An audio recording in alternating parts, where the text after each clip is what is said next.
के बिला तकल्लुफ़ तजिए में बातचीत हम करेंगे मंदिर के बनने की बातचीत और मंदिर जो बनना ही था और अब 5 अगस्त को उसकी बुनियादें रखी जा रही हैं और उसी रोज़ 5 अगस्त को आर्टिकल 370 और आर्टिकल 35A के भारत के कॉन्स्टिट्यूशन से हटने की सेलिब्रेशंस की बातचीत होगी।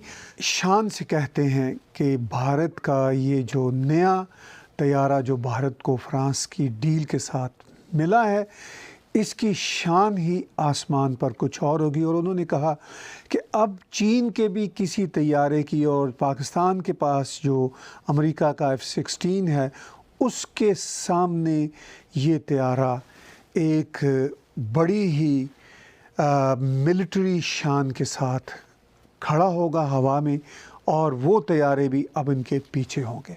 भारत को इस तैयारे की वाकई ही बहुत ज़रूरत थी, ख़ास तौर पर जब हम चाइना की एक्सपेंशनिज़म और चाइना की एग्रेसिव पॉलिसीज़ को देखते हैं।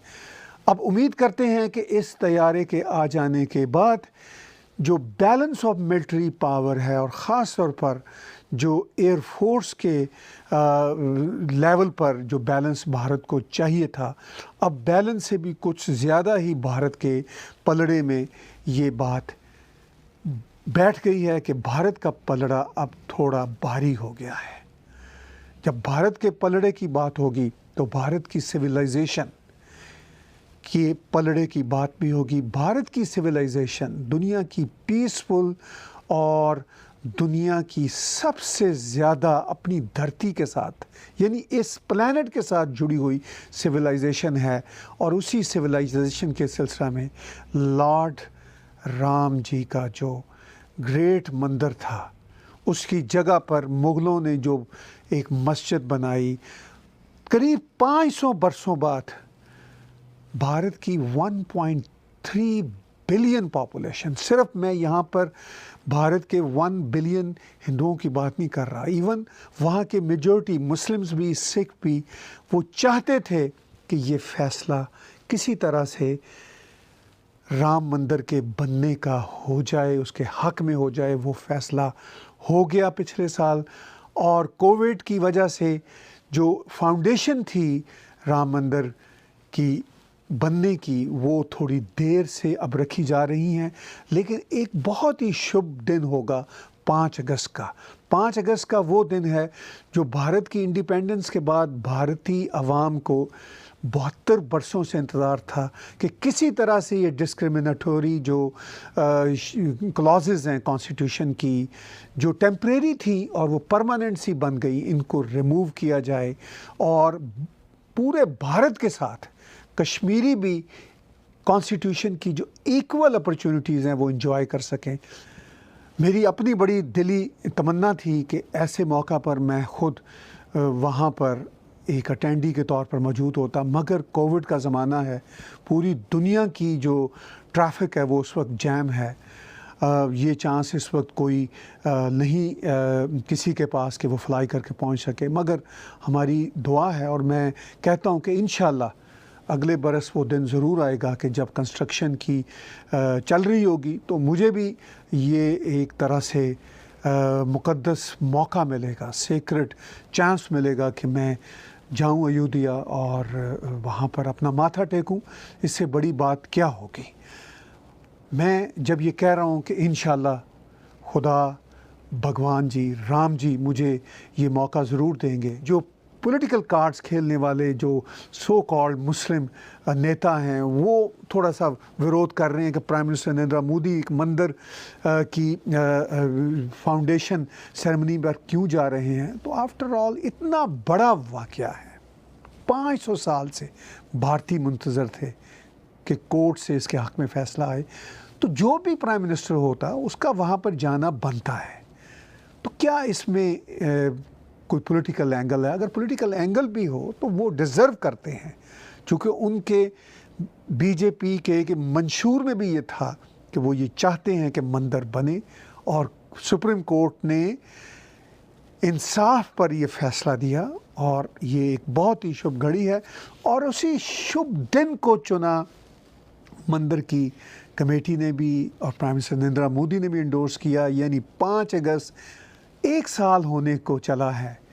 और जब ये फ़ैसला हुआ था तो उस फैसले से पहले भी, एक दिन पहले भी कुछ सोच नहीं सकता था कि इतना बड़ा फ़ैसला होगा। मगर आज हम 1 साल बाद देखते हैं कि 1 साल बाद आफ्टर ऑल क्या उसके इम्पैक्ट्स आए। इतना शोर उठाया ख़ास तौर पर पाकिस्तान की तरफ से, मगर चीज़ें बैठ गई, वो जो धूल थी वो बैठ गई। ठीक है, भारत को लॉकडाउन करना पड़ा, पार्शियल कर्फ्यू भी लगाना पड़ा, 144 सेक्शन जो था वो भी इम्पोज करना पड़ा। लेकिन आज के दिन भारतीय कश्मीरी कहते हैं कि पहले से बहुत अच्छे हालात हैं। अगर कोविड का ज़माना ना होता तो शायद और अच्छे हालात उनको देखने को मिलते, मगर ये वक्त भी गुजर जाएगा। कोविड के बावजूद कश्मीरी महसूस करते हैं कि आज का दिन बहुत बढ़िया दिन है। और 1 साल गुजर जाने के बाद भी एक्सट्रीमिस्ट इस्लामिस्ट जो ग्रोह थे, जिन्होंने पाकिस्तान के एजेंडे को सपोर्ट किया, जिसमें कुछ टर्किश लोग थे, वो सब के सब उनकी धूल बैठ गई। उनको पता चल गया कि 1 साल बाद भी कश्मीरी और भारतीय इसका जश्न मना रहे हैं। भारत में 5 अगस्त को पिछले बरस भी लड्डू बांटे गए और इस बरस भी सेलिब्रेशंस होंगी।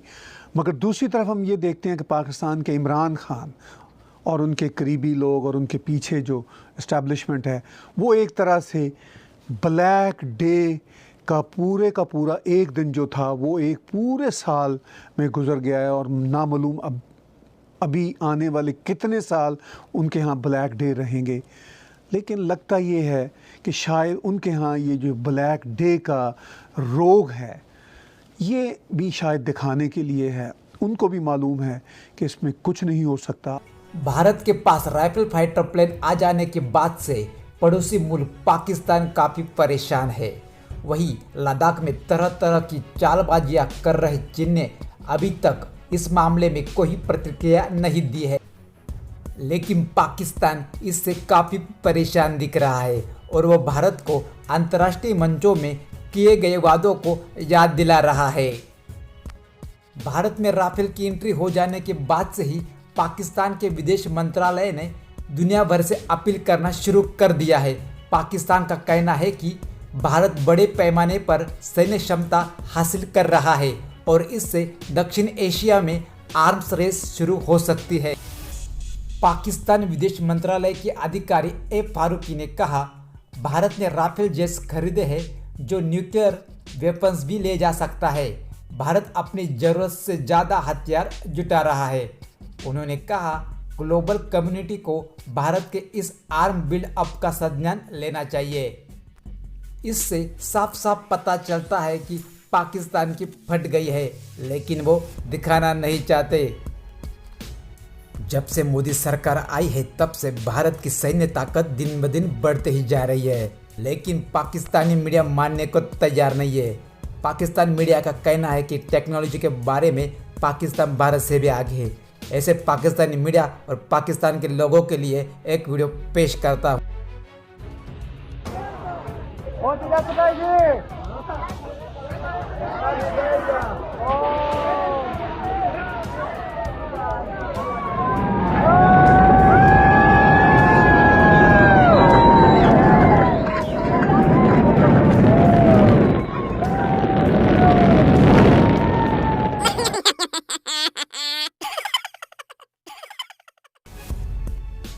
दोस्तों, भारत में राफेल आने के बाद अगर आपको खुशी हुई है तो इस वीडियो को ज़्यादा से ज़्यादा लाइक कीजिए, शेयर कीजिए।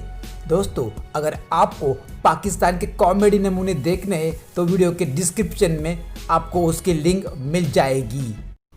दोस्तों, ताहिर गौरा जी कहते हैं कि अगर इंटरनेशनल फ्लाइट बंद नहीं होती तो वो खुद राम मंदिर की भूमि पूजन में आ जाते। भारत को ताहिर गौरा जैसे मुसलमानों की ज़रूरत है। अगर ऐसे मुसलमान भारत में होंगे तो भारत की एकता अखंड होगी। ताहिर गौरा जी की बात सुनकर आपको कैसा लगा हमें कमेंट बॉक्स में ज़रूर बताइए। और ऐसे ही वीडियो देखने के लिए हमारे चैनल को लाइक और सब्सक्राइब ज़रूर कीजिए। Goodbye. हम नए वीडियो के साथ जल्दी वापस आ रहे हैं।